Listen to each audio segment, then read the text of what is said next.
Hi, and welcome back to the Azure Database for MySQL monthly webinar. I'm Shreya Raital, and co-hosting the series with me is Avnish Rastogi. Hi, and welcome back to the Azure Database No, for MySQL good day, monthly everyone. webinar. I'm Shreya Raital, and Sorry for the echo, folks. This is our ninth webinar in the series so far, and we've kicked off the series last December, where we brought it up as a platform for open interaction with all of you to bring you the latest updates and announcements, to show you our future roadmap, and for technical deep dives. In case any of you missed any of our previous episodes where we have covered a wide range of topics and demos, you can check out the recordings on our YouTube channel. Our handle is at AzureDB MySQL. And today, as always, we are live on YouTube, LinkedIn, as well as Twitch, and we have a packed agenda. We've got three guest speakers coming in to talk about and present deep dives on three different topics. And we also have a whole new set of features added to our product roadmap as well. Avnish, do you want to give us an overview of the topics we'll be covering today? Yeah, no, thank you, Sharia. So, as you said, that we have a packed agenda, and we are planning to cover three topics, and then we'll go into the features we are planning to release soon. So, the first topic we're going to focus is on how to build Moodle application or migrate existing Moodle application using on Azure Database for MySQL. So, the integration between Moodle and Azure Database for MySQL, we're going to have Adrian covering that. The second topic we're going to focus is on how to monitor your Azure database for MySQL flexible server instances. We have a variety of tools which we are exposing in Portal or CLI, which you can use to monitor your flexible server instances. The third topic is on how to migrate your MySQL workload from DigitalOcean to Azure database for MySQL. And DigitalOcean is another cloud provider. We will cover on how to migrate instances from either deployed on a VM or in their PaaS service to Azure database for MySQL. And finally, like always, we will cover on what are some of the new features we released recently, as well as the upcoming feature in this quarters, and then Q&A. Back to you, Perfect. Shreya. Thank you so much, Avnish. Before we get started, I do want to make sure that we keep the session as interactive as possible. So if you have any questions, folks, or feedback at any point throughout the session, please drop it in the live chat window and we'll address them as we go through the session. Now, let's get started with the very first section, Moodle. Moodle is one of the most popular open source learning management platforms, which is empowering educators and researchers all across the world to get work done efficiently and seamlessly, be it to track and manage learning paths or courses or assessments, or to provide a collaborative learning environment for distance education or any such learning needs, especially in this hybrid world. Today, we'd like to invite Adrian Joyan from the Azure Service Engineering team to walk us through, with a demo, how we can deploy Moodle on Azure and integrate with MySQL Flexible Server in just a couple of clicks. Hi, Adrian. Welcome to the webinar. Can you tell us a little bit Uh, about yourself? Hello, everyone. Hello, Sharia. Hello, Avnish. Yes, so my name is Adrian. I'm part of customer engineering, and I've been with Microsoft for the last about 3 years. I have a background in as an SRE, and I have in my background as an SRE have worked a lot with open source, Linux, and every kind of infrastructure as code type of environment. Today, I'm here to present the integration that we have between Moodle and Azure Database for MySQL, the flexible server, a thing that helped us quite a lot to deliver high impact and on high traffic websites during the pandemic. So if we can start the presentation, then I'm going to go through what LAMP Avnish? is. Yeah. Sorry, go ahead. Yeah. Perfect. So I have a short introduction. I think everyone knows what LAMP is, and if we go 2 slides back, that would be perfect. Perfect. So Linux, Apache, MySQL, and PHP. That's the classical setup for hosting PHP applications. The one that we're using, it's actually a bit different. It uses Nginx instead of Apache, and and basically that's it. And I think for content management, one of the more known ones would be WordPress. But during the pandemic, we had to support a changing world. We had to support learning institutions, and our focus was to make sure that our customers have the necessary tools to run their learning websites, especially Moodle, at high efficiency. We didn't want to leave any student outside, and we didn't want to leave any student unable to take their exams or learn their courses. So that's why we invested a lot of energy to have this open source Git repository where we host Moodle and on Azure infrastructure. Switching to my second topic, deploying Moodle in Azure. I think I have added just a few things here, just some nice things to know, where PHP is still dominating the web. So although it's an older interpreted language, it's still a sizable portion of the internet, according to V3 Text. That is still 77% of the entire internet, and out of that, WordPress is dominating at 63% share of the entire programming languages that are on major websites on the internet. So that's why having a good experience on Azure for running such websites was important. What are we using? Azure Database for MySQL Flexible Server. So we're using it in our template for security. We have VNet isolation. Basically, the MySQL database is in the same virtual network as my web servers. I don't have to traverse the internet. I don't have to do anything fancy. I get an interface of the database directly in my VNet. Secondly, performance. During the pandemic, we showcased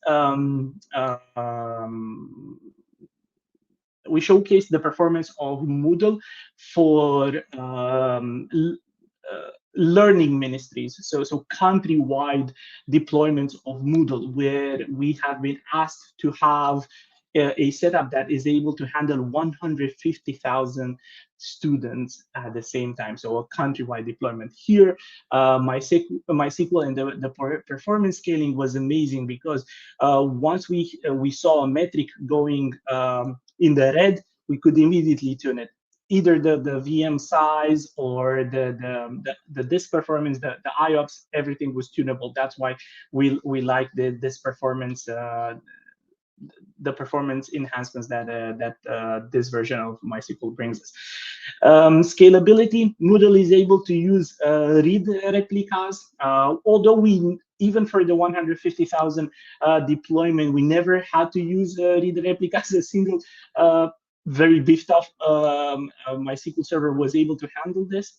Automation, so infrastructure as code, was very important for us. So giving an environment to the customer where he got exactly what we advertised was perfect with ARM deployments, and the fact that we can control everything. So we can control the VNet integration, we can control the VM SKU and the IOPS, so we can control the number of replicas and high availability. We could control even dynamic settings in the MySQL configuration, and I have in my demo part that shows that. And finally, the support, because Moodle came with versions of about 2 years ago when this was happening. So Moodle was still supported on version 3.9 and 3.11. Now we migrated to version 4. So on that version, we needed enterprise support for 5.7. We got it. Now moving to Moodle 4.0, we need MySQL 8. We got that too. So it's an easy transition from one to another. And if we can change to the next slide. this is our repository. It's on GitHub. In my demo, I'm going to show we're having a MIT open source license. You can use it. You can do PRs. You can fork it. You can do whatever you want. I put here just a very simple 3-layer architecture, but this is basically our main setup. We have an ingress, which is a Azure load balancer that is able to handle, like I said, about at maximum about 150,000 concurrent users. Then we have a technology in Azure which is called VMSS, or a virtual machine scale set. It's basically our web services where we can have more of the same type of virtual machines. In this case, we have quite a lot of Nginx servers that we can scale in about 3 to 4 minutes. So we want quite a lot to have this scale very fast. So we have very aggressive scaling metrics. So if the CPU goes above 30% scale up, then we have the Azure Premium files. So the web servers need to have certain files, certain parts of the file system shared between all of the web servers. That's where Azure Premium files comes in. And then the part that we're most interesting is the MySQL flexible server served to us via private endpoint. We have, like I said, we have full integration in the VNet for this. We don't have to think about security. This is directly integrated in the VNet. For session caching, we use Azure Redis, Cache for Redis. Basically, whenever a student comes into the website, logs in, that's a session cache that we store in Redis. What I wanted to add from this slide is the fact that Moodle is part of the cloud adoption framework. The CAF scenarios is the second point that I added there. So Moodle migrations are fully supported from CAF. And I added although we have more, I added just one example how to use Moodle, not this setup, but one recommended by NetApp. So we work together with NetApp to bring impressive performance when it comes to storage for Moodle. There are entities that use the Moodle. Thank you so much to my colleagues for putting this on screen. So there are entities there, customers of ours that use Moodle to expose a learning module to the entire planet. So I'll not name names, but there are customers that have open source language learning websites based on Moodle.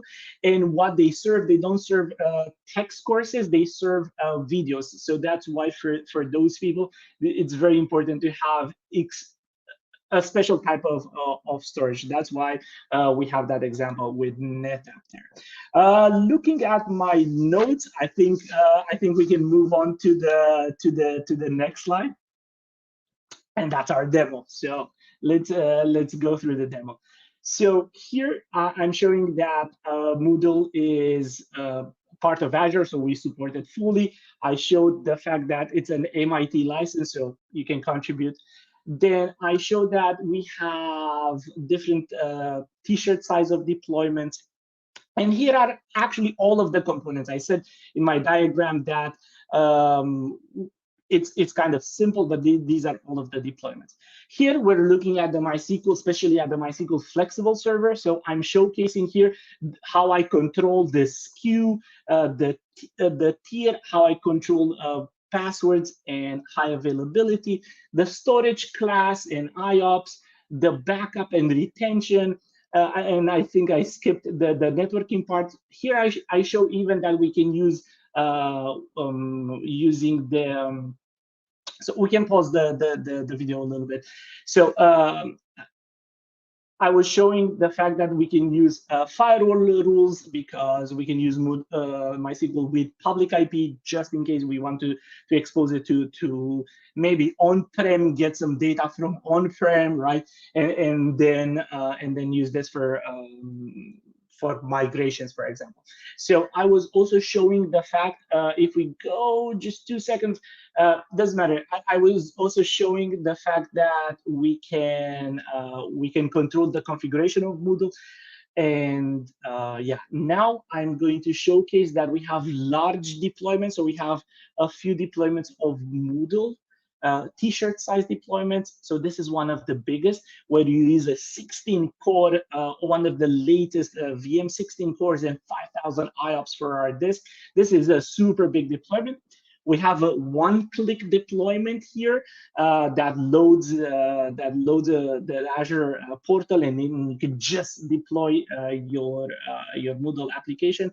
Again, I'm showcasing the fact that these are the settings. Even in the portal, you can customize them a little bit before your deployment.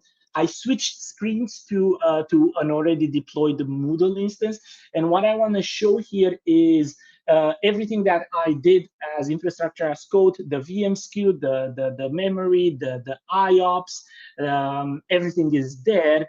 I have the VNet integration, which is absolutely fantastic. We have the backups, and I have not configured the super high availability for my deployment. For the thing that I was showcasing, it was enough set like that. I'm showing now that, again, you can change super easily from one VM SKU to another, and you can change the IOPS SKU. The VNet integration that you cannot change, unfortunately, after installation. And the dynamic settings, the one for SSL, we need to turn it off for Moodle, for the older versions. Now Moodle supports SSL encryptions. Now I'm showcasing the Moodle configuration file. Especially I'm going to focus on the configuration for the database. And what I wanted to show here is, even if you go with a lot of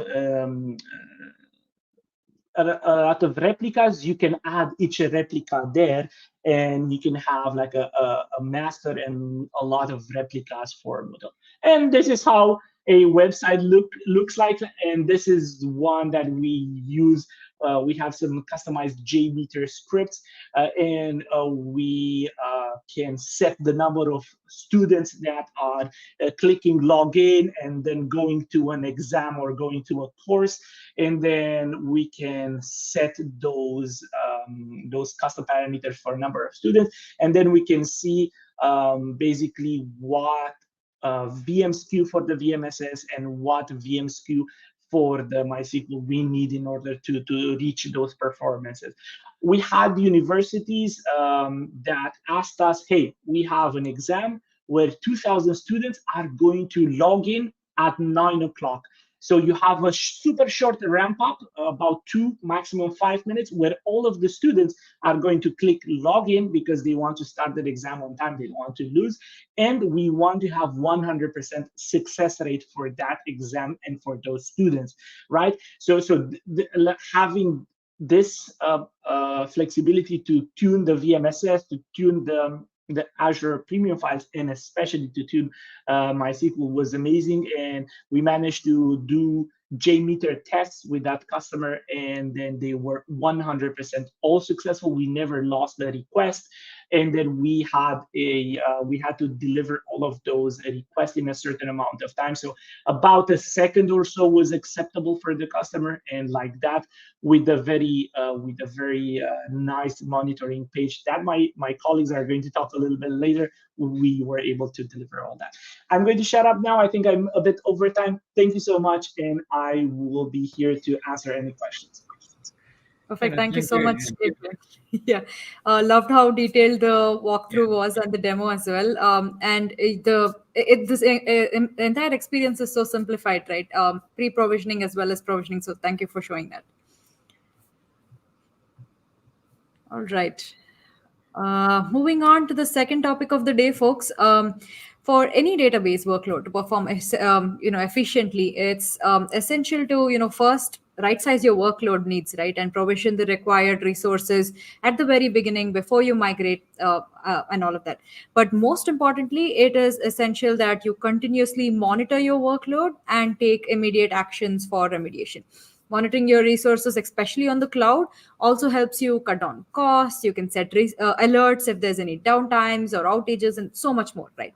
So we'd like to invite Siddhant Sawant from the product group to share with us some tips and tricks and basics of how to easily set up effective monitoring for the Azure database for MySQL flexible servers.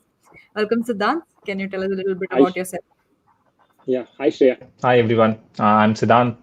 I'm one of the PMs for Azure Database for MySQL and MariaDB. I work on the features like monitoring, performance, and server parameters. So today we'll be speaking on monitoring aspects. Yeah, over to you, Siddhant. Yes, let's get started. So yeah, let's begin by exploring the monitoring section, which we have under the overview page of Azure portal. Under monitoring or Azure Monitor, you will find that you have several options like metrics, workbooks, logs, alerts, server logs, diagnostic settings. Under metrics, you will find all the monitoring metrics which are available for you to observe and make informed decisions. Workbooks provide a flexible way to combine different data sources like metrics, again, logs, custom queries. It is a single view. It gives you a single view, which can help you to make, which helps you in troubleshooting issues and also create your own dashboards. So that's the power of workbooks. We'll speak about it in a minute. And then what are the alerts? Alerts is basically it helps you to create rules, and then you can get alerted based on the data in different ways like email, SMS, push notifications, and then there's server logs. Server logs is unique feature under monitoring, which allows you to enable MySQL logs like slow logs. And we'll also have error logs in few weeks, so stay tuned for that. And then there is other settings like logs and diagnostic settings for your log analytics. We'll not go deep into that. Our focus today will be on the metrics and workbooks, which are rather more important for your database monitoring. So yeah, let's go on to our demo.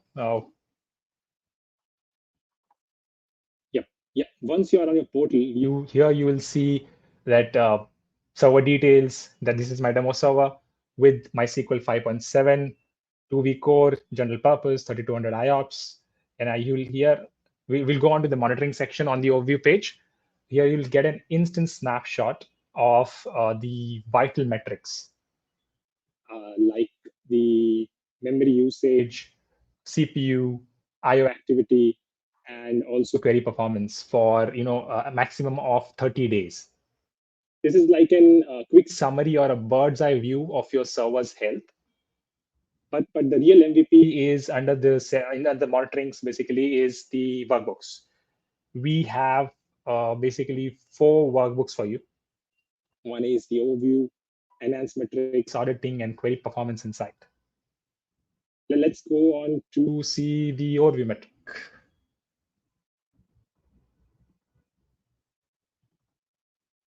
Or the overview workbook, sorry.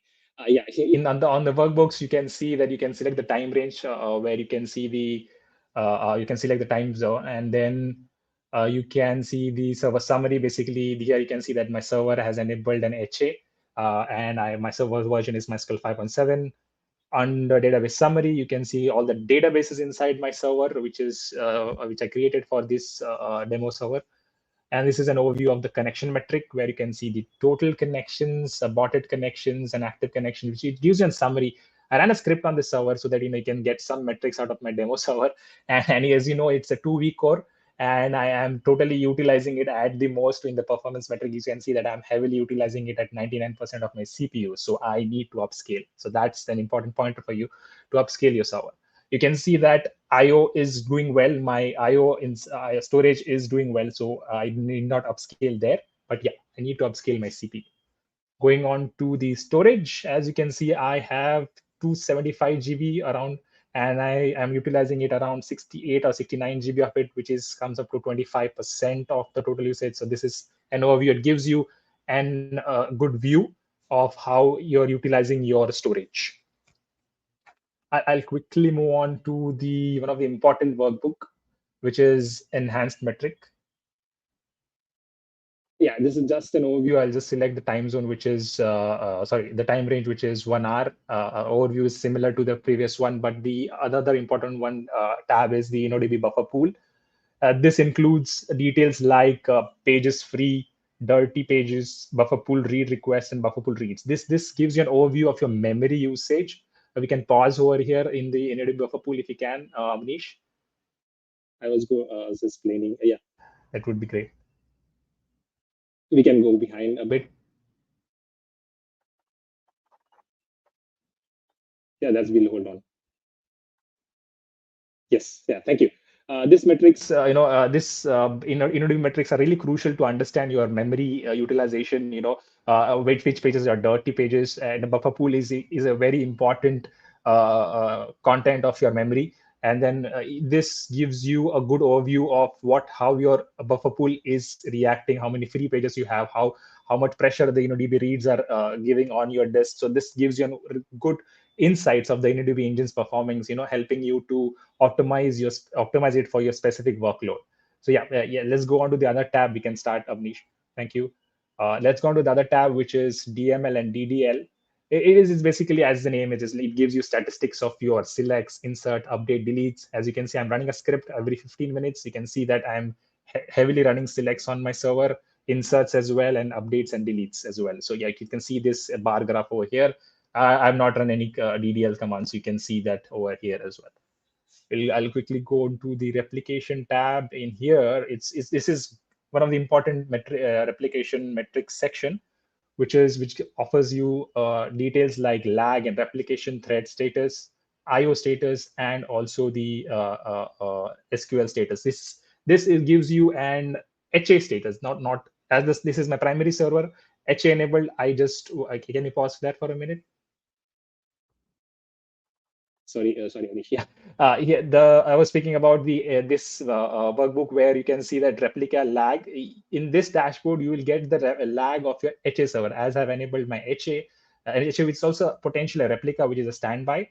But you can see that my server was lagging for just 1 second, even if I ran the heavy scripts on this server. So this is a good sign that my server is doing well, and I need not upscale my HA in this scenario.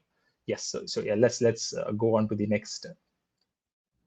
In the next section, I'll try to explain how you can create your own. Sorry, before that, we'll go to the query performance insight. Yeah, let's see how you can look into your queries. Basically, we have a dashboard ready for you there as well. This is query load, how much of queries we are running. Yeah, I was heavily utilizing it. As you can see, the queries are the sum in a given time range. But yeah, there were no long running queries as well in this greater than 10 seconds. Yeah, but my all queries were faster. That is a good sign for me. And then you can see the list of top 5 queries here from my slow log. If I have enabled, these are some of the queries you can see. And the other dashboard is for summarizing these slow queries. These are all the queries from where it is being sorted by minimum and maximum average divided by the query time. And you can go through this list and you can take a look into this dashboard based on your requirement. Yeah, I think we'll order to the section where we will talk about how we can create your own workbook. You get an empty set. Now, let's go on to add a metric. Yeah, I'll go and select any metric. There are different type of visualization method. I'll click on add metric. Inside that, you can see that you can select any of the metric. I'll go ahead and select storage used. I'll select the max and I'll label it something. I'll name it as used storage. You can label it as you want, as per your understandings, and save. But before going there, you have to run the metric so that it displays the graph, and you can use any of the visualization which you want. And I'll change the graph size so that is visual, it can be seen. Yeah, these are the different types of graphs you can use to visualize your metrics. I'll add another metric just for visualization purpose. I'll add the total storage available, so that you can have a good view that how much percentage or how much which we have. So of storage I am using over here. As you can see, it was predefined, but you can create your own dashboards in this way. Once you're done selecting all the dashboards, the metrics, you can create, we can start that. Yeah, there's so many glitch there.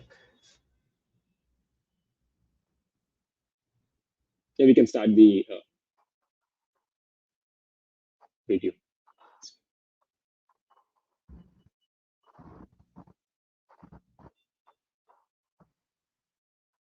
Yeah, you can play. I was going to add a label for this named as storage metrics, because if you don't know what your chart is labeled as, this is just for naming purposes, labeling purposes. This is how you can create your labels for your chart. Done editing, and you can click on save. Yeah, these are the advanced settings where you can add and see, and you can explore and add a lot of visual stuff around it. And done. This is how, I'll move this to the top so that the label goes onto the top, and we are done creating our small template of workbook, and save. You can save it as per your names and storage workbook, apply, and you're done. Here, this workbook will be saved and will be shown under your section for workbooks inside your subscription, so that you can create your own dashboards and create it for your purpose as you want. I'll go on to the metrics section. In this is the simple one, as I explained before. Here you'll get all the metrics available, which we have exposed for MySQL Flexible Server. You can go and have a quick look at any of the metrics. I'll select one here just for showcasing the how you can view it. So this is the Azure application tab. You can select the time which you want for the last 12 hours. I'm seeing that my replica was lagging at an average of 5 seconds. So this is an overview you get in this replication in this chart. I'll go back to the workbooks quickly so that you can see that the workbooks which I stored before was indeed saved there.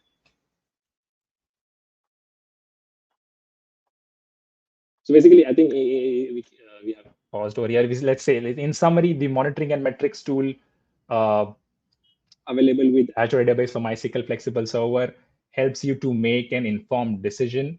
And you can utilize the power of workbooks for deeper insights, and you can utilize it. Let us know your feedback on them, and please, yeah, I think that's all I had for today. Back to you, Shreya and Avnish. Perfect. Thanks so much, Siddhant, for walking us through the fundamentals and the demos. And folks, if you want to, quickly look at all the monitoring options we have, the concepts are available at aka.ms MySQL monitoring. But thank you again, Siddhant. Thank you. All right. Let's move on to the final technical deep dive topic for today. Many of you may be familiar with or have your resources hosted on DigitalOcean, which is a cloud solution provider which is popular, especially among developers.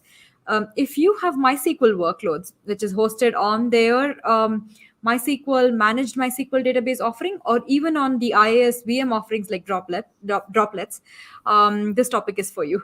So we'd like to invite Sunita Muthukrishna from the product group to walk us through the why and how behind migrating your MySQL workloads from DigitalOcean Ocean to Azure Database for MySQL. Hi, Sunita. Can you tell us a little bit about yourself before we get started? Sure. Hi, Shreya. Hi, Avnish. And hi, everyone else who's on joining us today. My name is Sunita. I'm a PM on the Azure Database for MySQL team. And some of the areas that I work on is integrations. But today I'm deviating from my typical topic, and I'm going to share with you in terms of like if you're running your workloads on a DigitalOcean, and kind of why would you want to move your workload? What are some of the things to take into consideration, and what benefits you can get from MySQL, Azure Database for MySQL as well, and what the migration process looks like. Perfect. Over to you, Sunita. Thanks, everyone. So before we actually dive into migration and kind of what toolings you need to use and what you need to think about, I think let's take a step back and kind of evaluate when you want to move your MySQL workload, what kind of would drive some of those decisions in order to move your MySQL workload to Azure Database for MySQL. You might have applications which have 5.7 version support, and you're looking for a service that actually has 5.7 version support. Even though this is an older version of MySQL and most services are moving towards 8.0, in Azure Database for MySQL, we also offer both 5.7 and 8.0. And there's a simple one-click upgrade if you want to move from either of the version from 5.7 to 8. The other reason that you might want to move is if you're looking for additional networking isolation capabilities. We do offer something called as a private IP or private endpoint that will allow you to connect with other services securely. If you want backup retention, which is more than 7 days, or if you're looking for like cross-region replica in order for business continuity, which might be very specific to your needs, we have a lot of servers that we actually expose to customers. If you're looking for specific server parameters that are probably not available in your current hosting provider, or in terms of, in this case, we're talking about DigitalOcean, if you don't have those capabilities, you get that flexibility with Azure Database for MySQL. There could be a reason where you're looking for a region where you want to host your MySQL workload, and that's not available in your current offering. If you're looking for specific enterprise features for security compliance, like getting double encryption using customer managed keys, or if you're looking for Azure Active Directory support, these are certain reasons that I would recommend to use Azure Database for MySQL. Let's move on to the next slide. So you might be familiar with using Azure Database for MySQL, or you may not. So I just want to give you a high-level overview of like what are the different types of applications you can actually build with MySQL. So one of it, which is the most common one, is using web applications. And Adrian talked about Moodle, which is a content management system specifically for learning. And obviously talked about WordPress as well. So there are a lot of popular open source content management systems that are actually using MySQL as the backend database.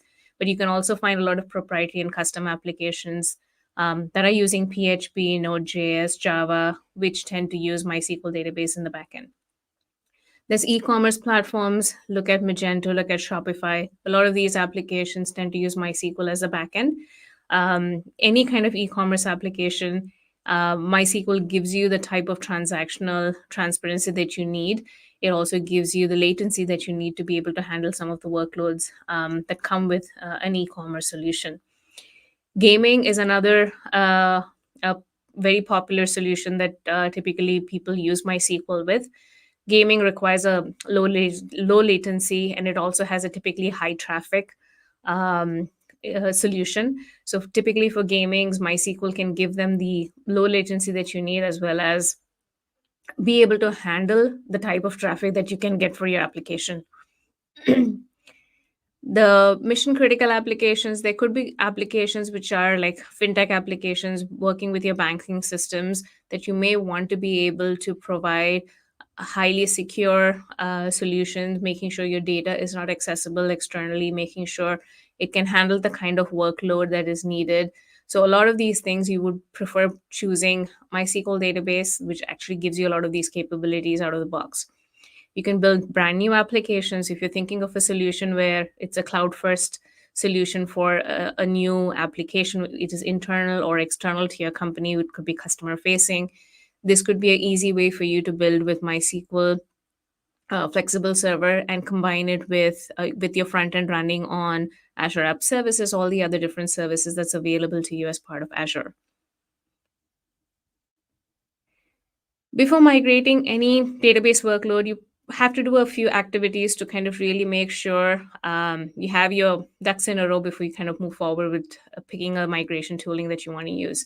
So for the pre-migration activities, make sure you validate your source database and your target database versions. I wouldn't recommend migrating from 5.7 to 8 from two different clouds. The best recommendation is if you are using, say, 5.7 on Azure Database, 5.7 on your local or DigitalOcean VMs, you would probably want to make sure you're using the same version when you're migrating to Azure Database for MySQL as well. You should also think about what the storage and compute requirements are. So try and evaluate what is the VM SKU that you're using on DigitalOcean, what is the storage that you're using. Try to evaluate what's the best option for you on Azure Database as well, a database for MySQL as well. You also need to think about, okay, what's the network access? How do I control the flow of data and make sure that there is enough isolation that secures my data. So think about what type of network access you've configured on your source and try to figure out what's the best option for you to configure on your target database. Last, and this is the most critical step, is make sure you back up your database. You obviously don't want to be in a situation where you end up doing the migration and don't have a way to recover if something goes wrong. So back up your current database before you start anything else. I'm going to share some of the tools that's available to you. Now, because Azure Database for MySQL is actually running on or taking advantage of the MySQL community version, we work very well with all the community tools that's available to you. So think about if you're using a simple dump and restore using MySQL dump, that should be an easy way to go. If you want to use MySQL Workbench, that's another option. So these are community tools that's already available, and most MySQL customers are they are very familiar with these tools. So you can pick a tool of your choice. If you're having larger databases, we would recommend using MyDumper and MyLoader, which will help with certain workloads to make those migrations a lot more easier. And last option, and not the least, is the Azure Database for Migration Service. Now, the way to think about migration is, do you want to do an offline or an online migration? If you're thinking about doing an offline migration, which basically is you are trying to do a migration where you're actually moving all of the data from your source to your target database, and you will be expecting some amount of downtime as a result. Now, the downtime, you need to validate and see if that's acceptable to you or not. Downtime can vary based on the size of your database that you're migrating. And based on that, it can take anywhere between a few seconds to a few minutes to a few hours. So you would have to evaluate what does the offline migration time look like. So I would highly recommend to do an offline migration first and test it out and see, is this downtime acceptable? The online migration, which is only supported through Azure Data Migration Service, is an option for you to think about. Like, for example, if you have like a very mission critical application where a downtime of even like a few minutes is not acceptable to you. So in that case, this gives you an option to do the migration with minimal downtime. So I would highly recommend to evaluate both solutions and figure out based on your needs is what's an acceptable downtime. Do you really need online migration? Do you really need offline migration? And try to make a decision based on your requirements and needs. Next slide, please. Once your migration is completed, now not everything is going to be migrated, so you would have to recreate some of the users, logins, roles, and permissions that your applications may need. You may also have to recreate some of the triggers on the target database, which you had taken as part of your backup early on. And last but most critical step here is make sure you update the connection strings in your applications to point to the target database, do a sanity testing of your application, make sure everything is working seamlessly. That'll give you good confidence in terms of if the migration was completed successfully and if your applications are running as expected. Next slide, please. Now, once you have moved your data, I think the next step is, okay, I need to figure out what I need to do with that data. So if you are having an existing application, you can obviously choose one of the app hosting services that we have in Azure, app services or container apps, Kubernetes service, or VMs. Or if you're a business user and you're trying to build an internal application for your company within your organization, you can use Power Apps, or you can build workflows through Power Automate. So there's a lot of different ways for you to consume the data through any of these client applications and do whatever is expected as part of your end goal, whether you're building a web application or whether you're building a business workflow, or whether you're building an internal application. You can obviously use GitHub Actions and Azure Pipelines if you want to enable CI/CD sort of capability on your database. Be able to run scripts based on changes that are happening on your GitHub repos. If that's the process that is defined within your organization, that's a simple way to do. You can obviously use Azure Pipelines to use a CLI task to execute scripts as well. So there's different ways that you can take advantage of building a continuous deployment process for your database, not just for your application code. We also have integration with Azure Data Factory and Synapse Analytics. If you have analytical needs that require a lot of ETL processing that needs to happen to be able to uh, run those analytical workloads at scale and be able to handle large amounts of data, these are some of the integrations that will help you achieve that. You obviously have monitoring and optimization, some of the things that Siddhan talked about on all the monitoring capabilities. This is supported as part of Azure Monitoring as well. And that will allow you to stay on top of things, make sure that your workload is running in a healthy state, identify if things are going wrong, and be able to take the necessary action. Azure Advisor gives you good recommendations in terms of what are the best practices that you need to apply based on your workload usage. Last but not the least, you can obviously work with your data. Now, if you're working with your data, if you're trying to connect and query, Azure Data Studio is a very powerful tool that will allow you to connect and query your databases. It'll allow you to run notebooks as well if that's something that you're interested in or something that you need for running multiple queries at a given time. If you are looking for building dashboards and reports, connecting with Power BI will give you the flexibility to easily spin up dashboards and reports for your organization that you can share at ease. So these are some of the different front-end clients that you can actually connect your data with once you've moved your data to Azure Database for MySQL. And I'll hand off to Shreya and Avnish. And I hope this was helpful in terms of how you can migrate the data. So Perfect. you, Thanks so Sunita. much, Sunita. This was a real good detailed walkthrough. Thank you so much for it. And folks, if you want to check out more about using each of these migration toolings to migrate from DigitalOcean, do check out the blog that Sunita, the technical blog that Sunita has written, aka.ms migrate MySQL from DigitalOcean. Thanks again, Sunita. thanks. Bye, everyone. Perfect. We are on the mark. It's already, I think we're 2 minutes over. But Avnish, do you want to quickly show the latest feature announcement that went through and then showcase the upcoming features quickly? Yeah, so I'm going to start with the auto scale IOPS. We covered this topic in a previous webinar, and we recently GA this feature. So what we are seeing right now here is the auto scale you will see when you provision your flexible server. So in the compute plus storage, you will see the option auto scale IOPS. By default, it's on, but if you prefer to switch it to pre-provisioned IOPS, you can do it. And regardless of what you decide at the time of provisioning, you can switch back and forth post-provisioning as well. On the right, we are showing the billing information. So the billing for auto-scale IOPS is by million request in the increment of million request.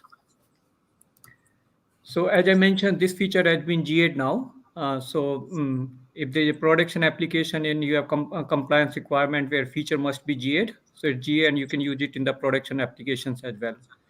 The second feature we're going to talk is the private link. It's in public preview now, and it's the same feature which is available on single server as well. So it allows you to have the same network architecture as you migrate from single to flexible server. It will be GA sometime this quarter. The third feature is universal cross-region read replica. Again, we talked about this in the previous webinar. It allows you to create the read replica in non-paired Azure regions. So for example, if you have primary in West US 2 and your DR in East US, using this feature, you can create read replica in East US. It's in private preview and we plan to GA sometime this quarter as well. Now, fourth feature is long-term retention of backups. As you might know, in Azure today we support, or Azure Database for MySQL, we support auto backups, which allow you to retain your backups between 1 and 35 days. Now, with long-term backups, you can retain these backups up to 10 years, which has been asked for many customers, especially from healthcare and fintech customers, where compliance requires to retain these backups up to 10 years or 7 years, depending on the application. So we are planning to have the private preview of this feature this quarter. And with this, you can retain your backups up to 10 years. The next feature is error logs. This is again another feature which is extremely, which has been asked by many DBH and the developers. It will allow you to download your MySQL error logs to troubleshoot any kind of MySQL issues. Until now, you rely on Azure support if you want to look at the support or if you're trying to troubleshoot. But with this feature, now you would be able to download these MySQL error logs and troubleshoot different issues. Again, we are planning to have this private preview in Q3 this calendar year. And the next feature is reschedule maintenance window. This is part of the custom maintenance window. And just to recap, in Azure Database for MySQL, we have two maintenance window options for you as a customer. One is system schedule, where Microsoft pick the maintenance window for your MySQL instance. Second is custom maintenance window, where you will pick an hour window any day of the week. And now we are with this reschedule maintenance window, we are providing more capabilities where you can deploy the maintenance immediately, or you can schedule it to later date and time you pick using this option. We are planning to have the public preview later this quarter. And the next two features talk about how you can use MySQL imports to migrate from single to flexible server. So we talked about different migration tooling in the past, like MyDump for MyLoader, Azure Database for MySQL, Azure Database Migration Service. Now, all these options support logical migrations, which are very good options if you have a small MySQL instance less than 1 terabyte. But if you have over terabyte, then migration can take quite a long. With MySQL import, we allow you to have a physical backup and restore, which is much, much faster than logical migrations. So for example, if you're trying to migrate 1 terabyte from single to flexible server, it will take roughly 30 to 40 minutes. So this CLI option is available in public preview. So you can use it today, and there is a documentation available as well, including the examples on how you can use. And this feature would be GA sometime this quarter again. And along the same line, we have this MySQL import for external migrations. Again, if you're trying to migrate large MySQL instance, anything over 2 terabyte or let's say 10 terabyte MySQL instance, using logical migration, it can take several hours or even several days, depending on the size of the instance. With external migrations using MySQL import, we are supporting Percona Extra Backup-based backup and restore. So it will allow you to upload your backups on blob storage, provide the SAS key, and we can upload those backups in your flexible server instance. So again, it will be very, very fast, and we are planning to have private preview later this quarter. The next feature is MySQL discovery and assessment in Azure Migrate. So as many of you might know, Azure Migrate is a tool which you can use to assess your database environment in your on-premise data center. It allows you to identify how many database instances you have, what's the size of those instances, what are the different databases you have across different database platform, Oracle, SQL Server, Postgres, MySQL, and so forth. In addition to that, based on the sizing of based on your current deployment of those databases, it will assess the performance of those databases and then identify the SKU you will need in your target platform. So we are planning to have this feature available for MySQL as well.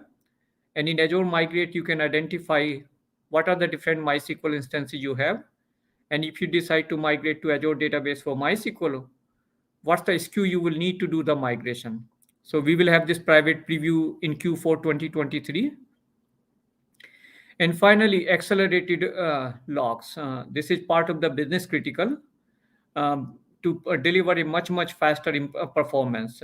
It will basically allow us to store your bin logs and temp DB on local SSD. So it will be much, much faster.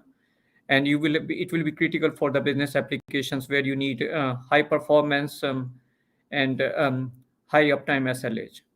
And finally, Microsoft Defender for Cloud. It's the same feature which we have on single server. And we plan to have this private preview on flexible server in Q1 next year. So that's all for me, Sharia. If there are any questions regarding this or previous topics we covered, we can quickly go through those. Sure, Avnish. There's one question on the chat, Marcelo. We are answering that as we speak. But Okay. since we are on time and actually 10 minutes ahead out of time, we'll close out and we'll leave you with three things, folks. First, to learn more about our service, you can use the resources that I'm showcasing on the chat. Just give me a second. Yeah, you can use these resources to learn more. It's basically ak.ms MySQL resources. Second, stay tuned for more updates and announcements by following us on social media. Our handle on both YouTube as well as LinkedIn is, YouTube as well as Twitter is at AzureDB MySQL. And finally, if you want to feature in our upcoming webinars or collaborate with us on any collateral, fill out this form and let us know. You can also use the same form to give us any suggestions or feedback on the session, or if you have any requests or suggestions for upcoming topics and for topics in the upcoming webinars, you can use the same link as well. But thank you all for tuning in. We hope you enjoyed this episode. See you all in our next session next month on the 13th of September at 7:30 a.m. Pacific time. Thank you. Thank you all.